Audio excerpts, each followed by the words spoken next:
again. And then when I ended up in high school, I met this kid who could work magic with a telephone, and he did all these tricks. He was able to get my mum's unlisted telephone number.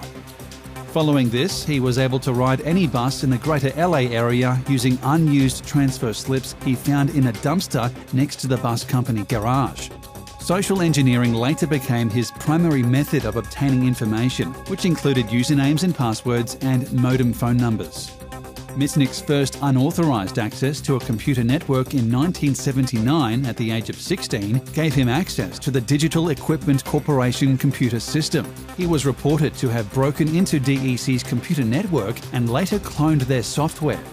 This was one of the few and early crimes he was charged and convicted of in the year of 1988.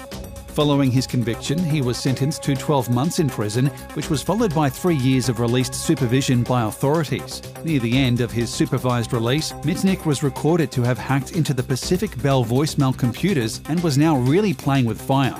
This was enough for officials to release an arrest warrant which had Mitnick fleeing from authorities and becoming a fugitive for about 2.5 years. But despite Mitnick's desire to keep a low profile and his ethos of hacking systems for the pursuit of knowledge and adventure and not for personal profit, he was labelled as the bad guy. In a book published in 1995, Cyberpunk, Outlaws and Hackers on the Computer Frontier, authors Hafner and Markov labelled Mitnick as a dark side hacker. Afterward, USA Today published a picture of Mitnick's face superimposed over an image of Darth Vader. This was when he became the FBI's most wanted.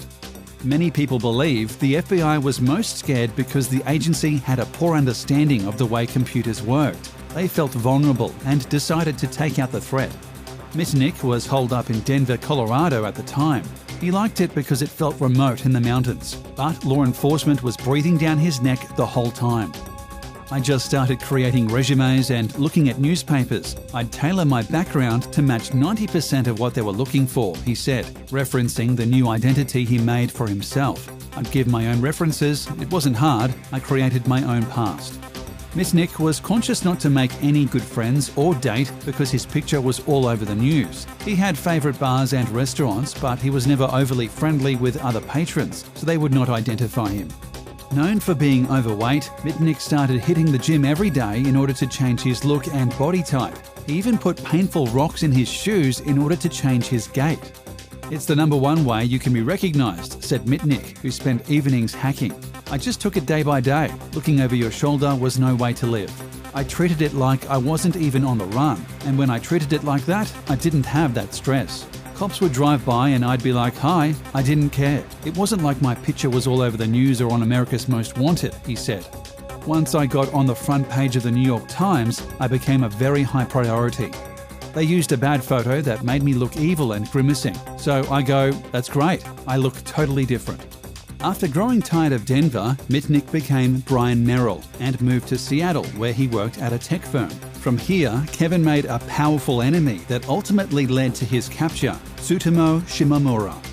It was a bold move because Shimomura was a respected security expert and a character almost as complex as Mitnick. A 30-year-old science geek, Shimomura was also a Japanese citizen, a ski bum, a long-haired computational physicist, and a hacker himself. But unlike Mitnick, every time Shimomura's explorations uncovered security holes, he reported them to security authorities, not to hackers.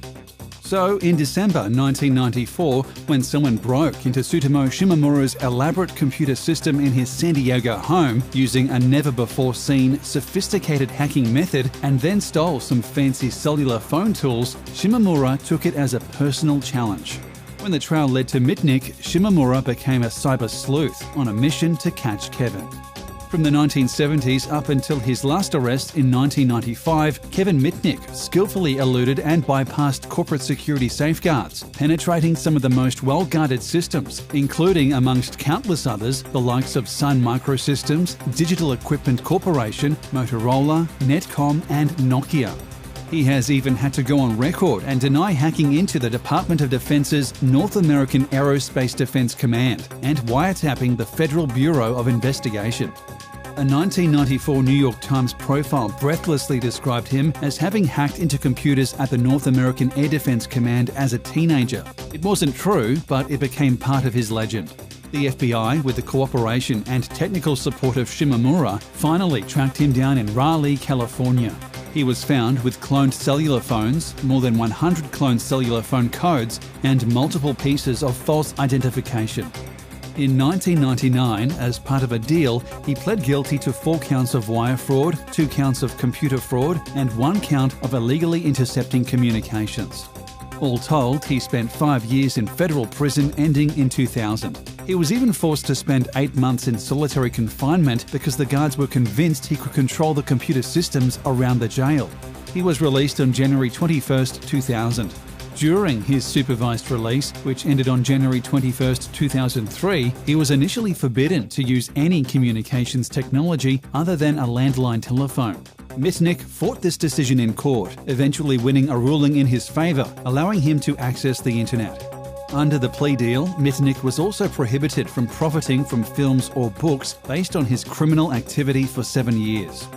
In December 2002, an FCC judge ruled that Mitnick was mentally stable and well enough to possess a federally issued amateur radio license. Today, Kevin Mitnick runs a successful security company called Mitnick Security. His global ghost teams test for weaknesses in company security by trying to hack them, ironically using all of the skills he learned as a black hat hacker. Clearly, extremely intelligent and skilled at his job, Mitnick has written 3 books and has largely defined what we know today about social engineering. Social engineering, the practice of obtaining information such as passwords from people by deception and other means, is still the predominant means by which hackers gain access to systems. "My primary business is doing penetration testing," he said. "We test the physical security, the technical security, the people. We test their wireless networks, their VoIP phones. We test everything across the board to look for vulnerabilities so our clients can fix them." By testing, Mitnick means accepting a large fee, he didn't say how much, to do to these companies exactly what landed him in prison 2 decades ago: gain entry to their computers, their networks, their phones, and even their buildings by any means necessary without being detected, and then to report back on how he did it.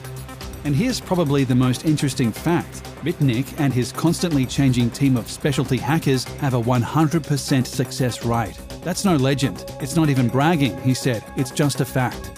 Today, Mitnick says that although there are more ways of hacking into people's accounts and accessing private information, the number one way in which the bad guys get in has stayed the same since the 70s, through talking people into giving up private information. He calls this technique social engineering. Social engineering is using manipulation, deception, and influence to get a target to comply with the request, usually to give information or to click on an attachment in an email. And once the victim opens up the attachment and follows the instructions of the attacker, the computer is compromised. On most of his jobs, Mitnick is asked to attack not only a company's computers, but also to fool its employees into letting him walk right into places from which he would otherwise be locked out. These social engineering attacks amount to tricking someone with access to a computer or a building or some other asset to give up information. Hacking humans is easier